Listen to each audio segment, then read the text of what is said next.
Salam cənab prezident.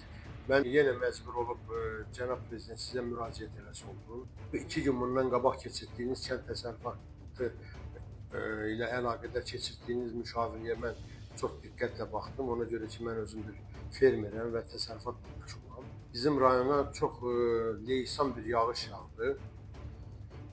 Yağışın təbii fəlakət yağdı, ancaq o yağışın fəsadları bizə o qədər ziyan vermədi. Amma İsmailli şəhərinin zibil poligonu, daha doğrusu rayonun zibil poligonu çox bir bərbad vəziyyətdə olduğu üçün, nəzarətsiz olduğu üçün, baxımsız olduğu üçün, bugün məmurların ora ümumiyyətlə biganə yanaşdığı üçün bütün poligonda olan zibillər hamısı gəlib mənim taxıl sahəmə töküldü. Və magistral yolun, Qərəməryam İsmailli magistral yolunda ətrafı kilometrlərlə bütün zibilliklər basıb oranı, otluqların içi zat çox bir antisanitariya bir vəziyyət yaradı. Mən o ilə əlaqədar bu günlərim sanitariya stansiyada oldum, onun işçiləri gəldi, baxdı, dedilər biz öz tərəfimizdən gücümüz çatan tədbir görəcəyik. Ekologiyanın idarəsində oldum, onların da işçiləri gəldi, dedilər biz də öz buranın təmizlənməsində və cərmələnməsində öz funksiyamız nədən ibarət onu yerinə yetirəcəyik. Amma 2 gün ərzində sizin keçirdiyiniz müşavirəni heç bu icra hakimiyyəti nəzərə almadan bir adamla, nə Fövqəladə Hallar Komissiyası, nə onun işçiləri, nə icra hakimiyyəti, nə icra nümayəndəsi, nə bələdiyyəsi bir adam 3 kilometr məsafədə olan hadisəyə gəlib baxmadı. Və ona görə baxmadı ki, bunlar vətəndaşlar bunlar üçün o qədər də maraqlı deyil. Amma maraqlı bir şey olmalı idi burada ki, siz 2 gün bundan qabaq keçirdiyiniz müşavirədə icra başçılarına, aidiyyatı idarələrə çox ciddi tapşırıqlar verdiniz və bunlar onu əməl eləməli. Cənab prezident, sizin keçirdiyiniz müşavirələrdən, verdiyiniz tapşırıqlardan Allaha and olsun bu icra hakimiyyətinin bizim rayonun ümumiyyətlə ona heç bir münasibət və reaksiyası yox. Qoyduqları statuslarda, Facebookda, nə bilim, sosial şəbəkələrdə göstərdikləri şeylərdə hamısı özlərini sığortalamaq üçün olan şeylərdir. Və bizim yollarımızın vəziyyətini çəkmişəm. Mən sosial şəbəkələrdə baxıram, bugün Göyçayda təmir olunan asfaltlaşan yollara, Şamaxıda asfaltlaşan yollara, adamın yaxşı mənada paxıllığı gəlir. Niyə İsmaildə bunlar olmamalıdır? Niyə İsmaildə bunlar bu qədər ləngiməlidir? Olmur, lənk getmək yox, ümumiyyətlə olmur. Nəyə görə? Yollarımız qaranlıq, yollarımız bərbad, təmirsiz, insanlarımız çox bədbin, niçbin, heç bir ümid yeri qoymurlar. Sizin verdiyiniz tapşırıqlara biz baxırıq, ümidlənirik, amma bunların əməllərinə baxırıq, bədbinləşirik. Bu günlərin bütün idarələrdə, nazirliklərdə, müəssisələrdə ictimai şuralar var. 5 il bundan qabaq, 6 il bundan qabaq. Bizdə ictimai şura yarandı, 2 il fəaliyyət göstərdi, 2 il üçün yaradılmışdı. Ondan sonra burada ictimai şura deyilən şey olmadı. Rayona gələn sosial yardımların miqdarı bilinmir, hansı kateqoriya gəlir, bilinmir. İsmaildə baş verən icra hakimiyyətinin səlahiyyətində olan şeylərin heç birindən insanların xəbəri yoxdur. Bu qoyduqları Facebook, sosial şəbəkə dediklərdə ancaq özlərinə sərf edənləri qoyurlar.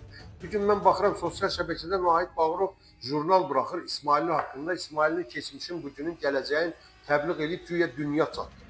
Birinci, Nahid Bağırov bilməlidir ki, icra hakimiyyətinin nizamnaməsində onun kitab buraxmaq, jurnal buraxmaq səlahiyyəti yazılmıyor. Onun rayona bu günləri xidmət eləmək səlahiyyəti var və özünə aid, səlahiyyətinə aid də işlər görməlidir.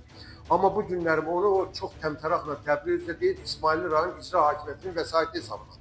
İsmailli rayonun vəsaiti hesabına sən bu günlərim İsmailinin işıqların yandır, yolların təmir elətdir. Sən kitab buraxan deyilsən axı. İsmailini tanıtmaq üçün bugünə qədər çox dəyərli İsmailinin övladları olub, vətənpərvər övladları olub və bu gün də var. Novruz Aslanı var, Baba Vəziroğlusu var, Qafar Ələkbəroğlu var, çoxları var. Çox da saya bilərəm. Ancaq sən buraya İsmailini tanıtmaq üçün gəlmə. Sən bu günlərin elədiyin əməllərin hesabatını ver ki, yolları bu cür düzəltdim, bu cür abadlaşdırdım.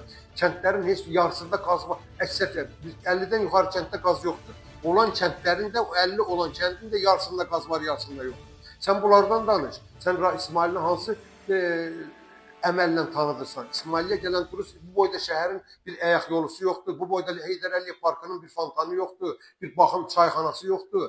Yəni bu qədər biganəlik, bu qədər nə bilim məmur səhlənkarlığı ola bilməz.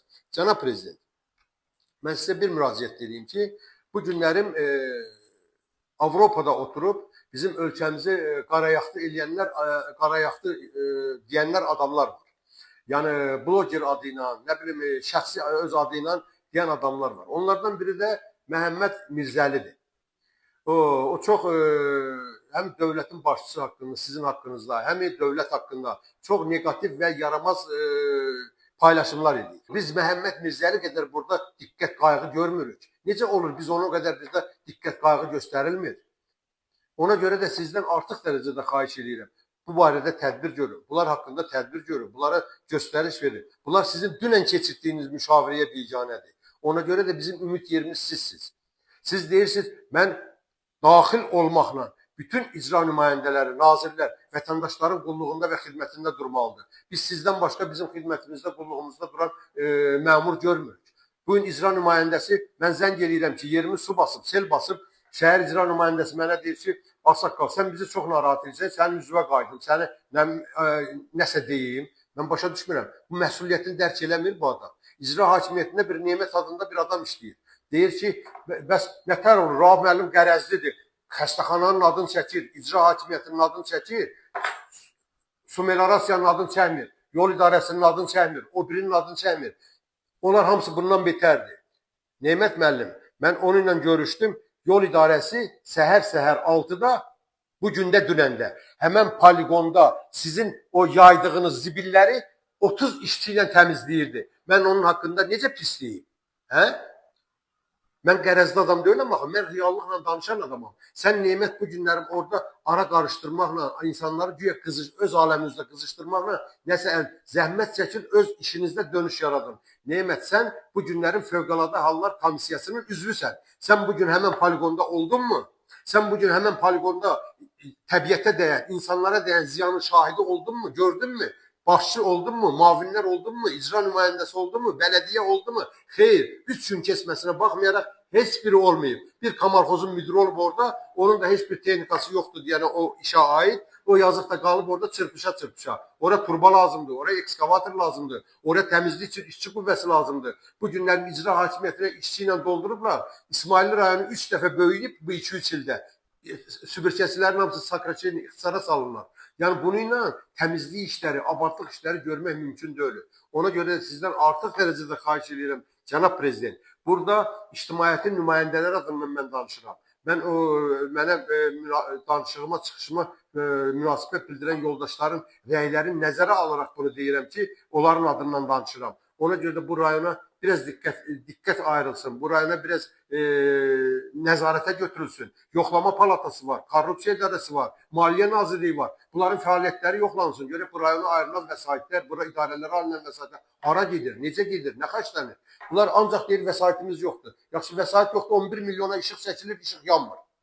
Necə olur bunlar? Bu vəsaitlər hara gedir? Necə xahiş edirik bunlar araşdırılsın. Maliyyə idarəsindən də, prokurorluqdan da, yoxlama palatasından da bir vətəndaş kimi həm xahiş edirəm, həm tələb edirəm. Gəlib araşdırsınlar, baxsınlar, yoxlamaların nəticələri haqqında bizlərə məlumat versinlər, görək nə oldu, nə olmadı. Bu qurumlar hamısı şəffaf və hesabatlı qurumlardır. Bunlar bizə hesabat verməlidir. Dövlətin rəhbərliyinə hesabat verməlidir. Allah qarşısında hesabat verməlidir. Amma bunlar heç birini eləmirlər. Nə Allahdan qorxurlar, nə rəhbərlikdən qorxurlar.